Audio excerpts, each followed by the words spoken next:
hello आंहा दिवालियाव बम सावा बिफां बिबार आरिसो गायो आरोना सिगाङावबो आङो भिडिअ देखायखांखाबाय बिबार गायनाय मा गायनाय आगोलावनो हाबा जानायनि सिगां ओमफ्राय दा हाबा जानायनि उनावबो बे सबाबा खाराखै आरो आंना दिवालियावहाय मानसिफ्रा बम आरि गावोबा बिफां आरि बिबारसो गायो आरोना दा आङो बिफां गायनो थाखाय मा लागायदों नोंथांमोननो एसे देखायनि आङो र' नै दा बेयाव आङो हाखौ लागायगासिनो आरोना बेयाव दङ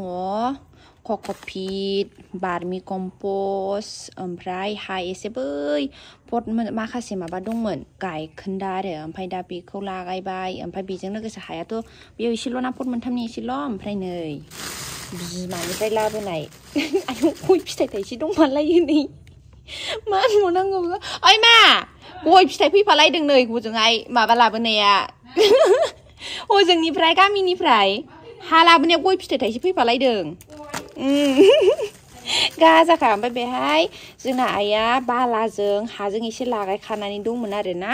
ओमफ्राय बेखौ आंनि बाहाय लागायबाय आरो दा बेयाव दङ कक'पिट बार्मि कम्पस्ट ओमफ्राय हाजों एसे बाला लागायनाय बेनोसै दा माने हा गोजाबा बारा मोजां जाया नालाय बाला एसे लागायनांगौ ओमफ्राय दा नै आंना बिबारा माखासे बे आरो दंबावो आं लाबोजोबाखैसो बैयावबो थेफा दं नै बे मोनसे बै आखाइया मारामथार दे निमाहा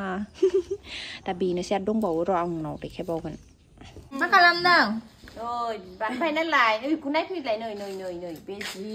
गाज्रि मेगन सायनानै एम्फौआ नायलाय बिदि गुदियाव अरस'नानै होबाय मालाय फुलि एफा मोजां बानायखौ नै फांसेल'सै ओमफ्राय नैबे थैहां गायगासिनो मालाय दिनै बन्द'खाय नैबो दङ सासे नैबो नै आङो गायाखै माथो खालामदों नोंनालाय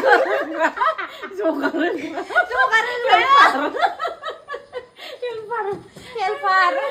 फट नांगौबा फट लायग्रा हेल्पाराबो देन्जारसो नै नोंनिखौ देखायफै नोंनिया आंनिया नै बेलाय बेनो बेखौ बेखौ बस'नानै फुलि बानायदोंमोन बारबाय आरो बैयो फांसे दंबावो बेखौ जादों नै आरो नै बिलाइ बेबो आरो बैयावबो फांसे जाजाजोब्बाय नै बेखौ दाख्लै लाबोनाय ना आरो बाबाया फांनै लाबोबावबाय हनै ए जोंना बाथ'वाखै मालाय बिखुनजोजों बिहामजोजों आंहा हेल्पारसो जाथारबाय दे थिगानो थिगजोब हेल्पार मोनदों रंजाबावना मेंनायाव ना मेंखौ लायथ' आंहाबो नै जोंना नैबेसो दा माया दहाय बेखौ देखाय होनदोंमोन मेंनानैनो मा जाजोबो गायनायनि सोलाबा दिनै गायाबा आरो गैला हाबायाव गिफ्ट मोननायमोन मालाय लोगोफ्राबो मिथिखायो मा होफैनांगौ देन्जारसो जा खुसि जालायथारदों बेखौ मोननायाव